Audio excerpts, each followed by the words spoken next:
Kalau kita sedang dalam kondisi sendiri, butuh teman curhat, Allah sebaik-baik tempat curhat.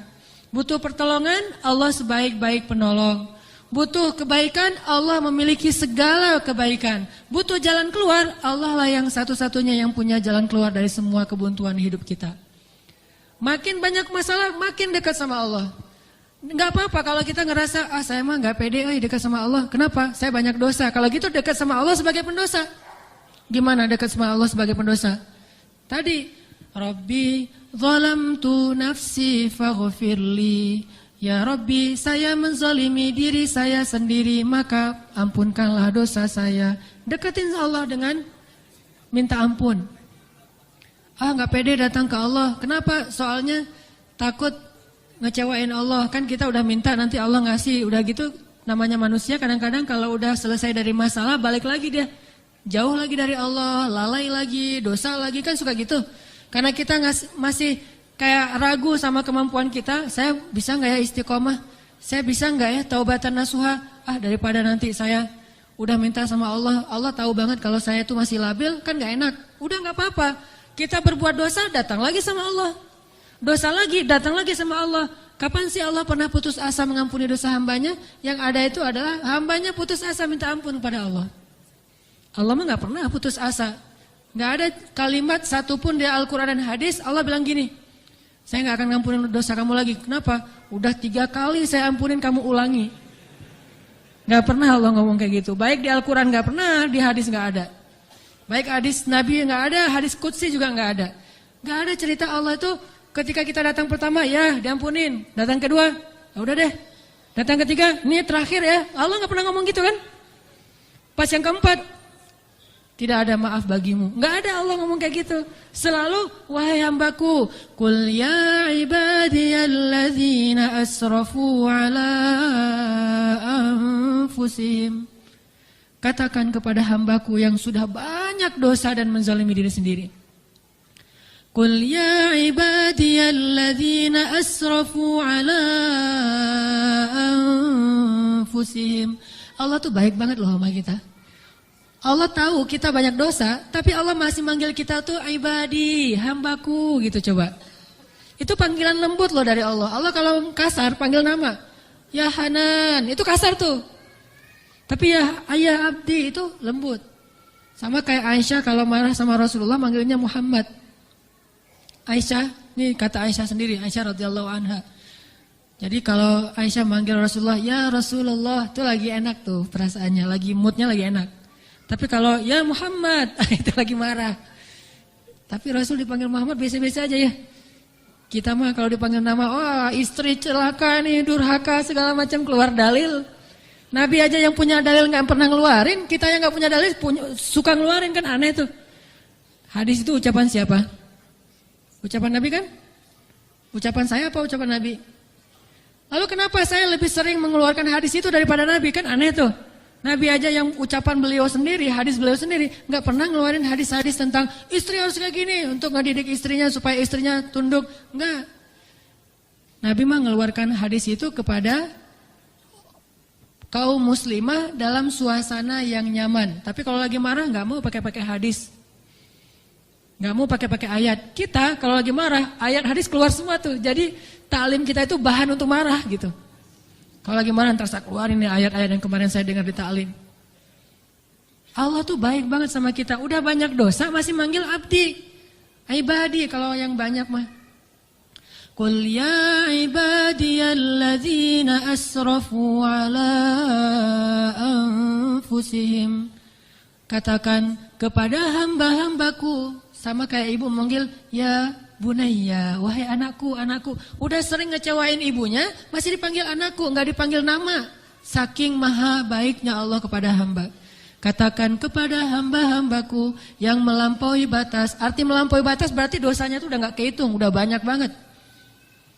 Dia buat zina, dia membunuh, dia minum khamar, kalau sekarang narkoba, dia pokoknya durhaka, ninggalin sholat, semuanya dia lakukan, termasuk perdukunan, syirik.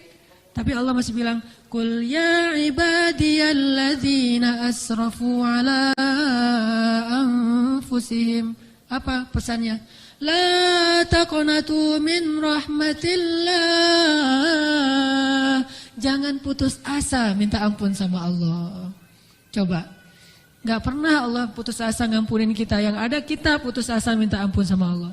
La taqnatu min rahmatillah. Jangan putus asa minta ampun sama Allah. Innallaha yaghfirudz dzunuba jami'a. Allah mengampuni dosa semuanya. Semua dosa diampuni. Tapi saya Allah pernah syirik. Innallaha yaghfirudz dzunuba jami'a. Saya pernah berzina ya Allah. Yaghfirudz dzunuba jami'a. Saya pernah durhaka sama orang tua ya Allah. Yaghfirudz dzunuba jami'a. Saya pernah minum khamar, saya pengedar narkoba ya Allah. Yaghfirudz dzunuba jami'a. Saya pernah mencuri hak orang lain ya Allah. Yaghfirudz dzunuba jami'a. Semuanya diampuni. Memangnya ada tempat lagi bagi kita untuk lari dan berserah diri kecuali kepada Allah? Kalau kita punya masalah, adakah tempat yang lebih baik bagi kita untuk datang curhat dan mengungkapkan semua masalah kita daripada Allah? Makanya Musa tahu hal itu. Dia labil memang, dia anak muda dan itu wajar. Tapi dia tahu dan yakin satu kebaikan. Bahwa selabil apapun, sebanyak apapun kesalahannya, dia selalu datang dan mengatakan, Rabbi. Lalu mengakui kesalahannya, zalamtu nafsi ya Rabbi.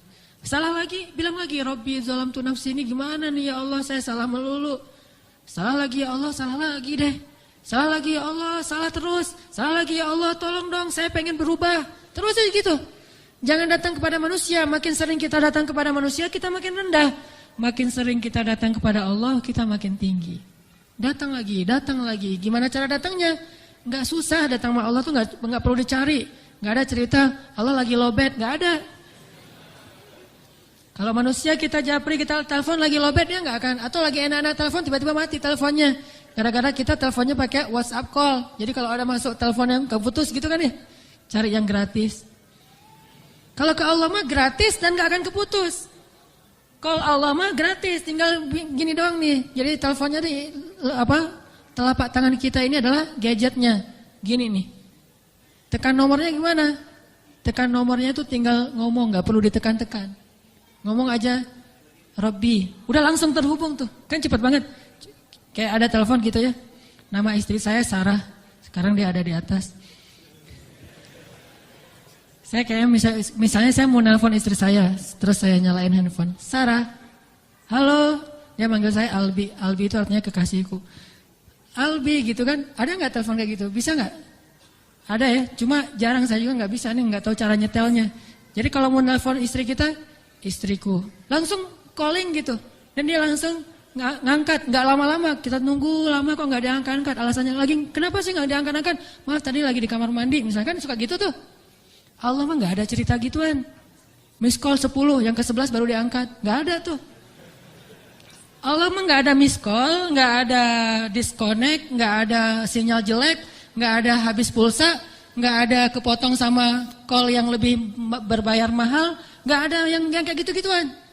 Kalau Allah mah tinggal bilang, Rabbi, ya abdi, labbaik ya abdi, aku terima apa yang kamu butuhkan ya abdi, sebutin gitu. Allah tuh gitu, cuma kitanya gak mendengar dengan lisan, dengan telinga. Kita harus mendengar itu dengan hati kita. Kalau kita yakin, ana inda dhanni abdi bi, aku tergantung yakinnya hambaku, prasangka hambaku, gimana perasaan hambaku. Kalau kalian yakin aku mendengar dan mengijabah, aku pasti mendengar dan mengijabah. Kan gampang, Allah mah tergantung kita ya. Jadi jangan salahin Allah, Allah aja bilang tergantung kita. Kalau kita ngerasa doa kita nggak diijabah, jangan salahin Allah, kok Allah nggak ngijabah. Salahin diri kita, kenapa kita nggak yakin Allah mengijabah. Yakin kok, kalau yakin ngapain dipertanyain. Kalau kita yakin jangan dipertanyakan. Karena Allah pasti tidak akan ngecewain hamba yang datang kepadanya.